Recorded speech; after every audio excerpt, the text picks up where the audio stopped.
সারাদিন অফিস বা কাজের শেষে বাড়ি ফিরে আপনার কি মনে হয় যে আপনি আপনার সন্তানকে যথেষ্ট সময় দিতে পারছেন না? ধরুন আপনি খুব ক্লান্ত হয়ে বাসায় ফিরলেন আর আপনার সন্তান এসে আপনাকে খেলার জন্য ডাকলো।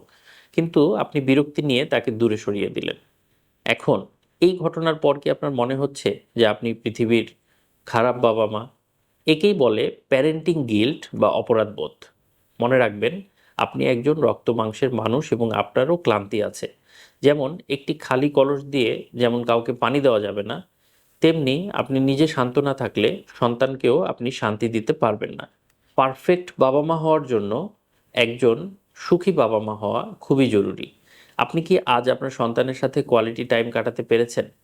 যদি না পারেন, তাহলে কাল আবার চেষ্টা করুন এবং নিজে, নিজে এই অপরাধবোধে ভুগবেন না। আপনি হয়তো সবসময় সময় দিতে পারছেন না, কিন্তু যখনই সময় দিতে পারছেন, তখনই একটি ভালো সময় আপনি তাকে দেয়ার চেষ্টা করুন। নিজেকে মোবাইল এবং ডিজিটাল ডিভাইস থেকে সরিয়ে solely ওই সময়টা তার সাথে কথা বলুন, হাসাহাসি করুন, তাকে আদর করুন, তার মতো করে তার সাথে খেলার চেষ্টা করুন। তাহলেই দেখবেন আপনি যতটুকু সময় তাকে দিচ্ছেন, সেই সময়টাও আপনার মধ্যে একটা ভালো লাগা তৈরি করবে।